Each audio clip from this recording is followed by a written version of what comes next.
ঢাকার ধামরাইয়ে সড়ক ও জনপথ বিভাগের গাছ জব্দ করার ঘটনায় উপজেলা বন কর্মকর্তাকে অকথ্য ভাষায় গালিগালাজ ও খেয়ে ফেলার হুমকি দিয়েছেন ১ নম্বর ওয়ার্ড বিএনপির সাবেক সভাপতি বাবুল হোসেন। ঘটনার সত্যতা যাচাই করতে বাংলা এডিশন ওই নেতার সাথে যোগাযোগ করলে বন কর্মকর্তাকে উদ্দেশ্য করে তখনও অশালীন ভাষায় গালিগালাজ ও বদলির হুমকি দিয়েছে ওই নেতা। বাবুল ভাই, তোমার নয় আপনাদের ওয়ার্ডের সাবেক মেম্বার এবং ওয়ার্ড বিএনপির সভাপতি ছিলেন না? হ্যাঁ, বুঝতে পারছি। তাহলে আপনি তো মানে বন কর্মকর্তারা মানে ফোন দিছিলেন না? ফোন দিয়ে কথা বলছেন 10 লাখ টাকা ঘুষ দেন, চাকরি ঢুকছি আর মায়ের চুদি খান বাড়ি বাস পানা করে খেয়ে এলাম একবারে এলাকায় এলি জানো না এই এলাকা কারা আমাকে আমাদের বিএনপির লোকের উপরে আঘাত করবো হন হন আওয়ামী লীগ পারো না আর সিরে বিড়াল দিম একবারে। তাহলে কি আইন মেম্বার নিয়ে হোক ওই আওয়ামী লীগ যুবলীগের লোক দেব ভয় দেখায় আর আড্ডি ভেঙে খান কি বলাবে। মূলত ঘটনার সূত্রপাত বন বিভাগের অনুমতি ছাড়াই উপজেলার কালামপুর টাঙ্গাইল আঞ্চলিক মহাসড়কের কাঠালিয়া এলাকার প্রায় ৩০,০০০ টাকা মূল্যের একটি জাম গাছ কাটার ঘটনাকে কেন্দ্র করে। ওই গাছটি কেটে বিক্রির উদ্দেশ্যে সংরক্ষণ করে রাখেন স্থানীয় মুদি দোকানদার মিজানুর রহমান। পরে খবর পেয়ে বন কর্মকর্তা নুরুজ্জামান ঘটনাস্থলে গিয়ে গাছটি জব্দ করে স্থানীয় ইউপি সদস্য শাহিন আলমের জিম্মায় রাখেন।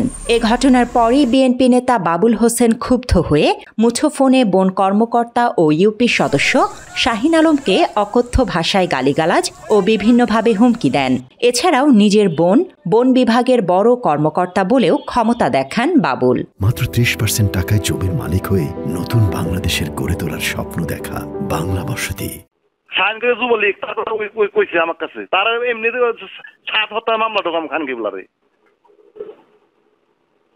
কয়ে ওর বিরুদ্ধে এলিগেশন দিয়ে ও যদি বাল ফালিয়ে রে আমরা এই বাল ফালাই আমার বোনে যায় বন বিভাগের ফরেস্টার চিটাঙ্গে আছে ডিউবু।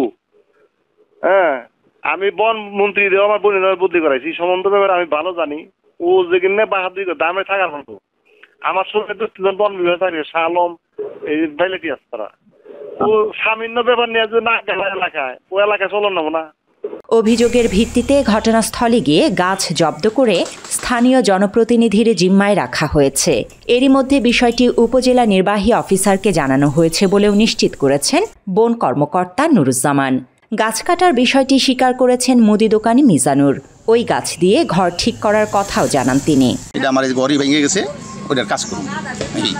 তারপরে এই যদি আইন বন কর্মকর্তা আইসেল পাঠাইছেল হ্যাঁ ও কইছে কয়েকটি ভাই এটা তো আমরা জানি না, এটা আপনি ওখান থেকে লোক আছে তারাই পাঠিয়ে দিছে, তারাই কইছে যে এটা কী গাছ তাও আমি জানি না, আপনি ঋণে জানলাম যে জাম গাছ। অভিযুক্ত বিএনপি নেতা বাবুল হোসেন ধামরাইয়ের কুশরা ইউনিয়নের ১ নম্বর ওয়ার্ডের সাবেক মেম্বার ও ওয়ার্ড বিএনপির সাবেক সভাপতি বলে জানা গেছে। একজন সরকারি কর্মকর্তাকে তার দায়িত্ব পালনে বাধা এবং প্রকাশ্যে হুমকি দেয়ায় উপজেলা জুড়ে সৃষ্টি হয়েছে তীব্র সমালোচনা। এমনকি ওই বন কর্মকর্তাকে বদলি ও খেয়ে ফেলার হুমকি দেয়ায় ক্ষুব্ধ স্থানীয়রা। একজন সচেতন নাগরিক হিসেবে আমার যতটুকু বলা যে গাছ কাটাকে কেন্দ্র করে যে বন কর্মকর্তাকে যে হুমকি, এটা সম্পূর্ণ অবৈধ ক্ষমতার অপব্যবহার। এই যে বন কর্মকর্তাকে যে হুমকিটা দেওয়া হয়েছে এটা সম্পূর্ণ ক্ষমতার অপব্যবহার।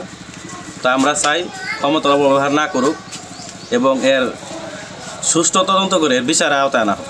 সড়ক ও জনপথ বিভাগের জায়গা থেকে গাছ কাটার কারণে গাছের সমতুল্য অর্থ আদায় বা বিধি অনুযায়ী ব্যবস্থা গ্রহণের জন্য উপজেলা নির্বাহী অফিসারকে প্রয়োজনীয় ব্যবস্থা গ্রহণের জন্য চিঠি দিয়েছেন বন কর্মকর্তা।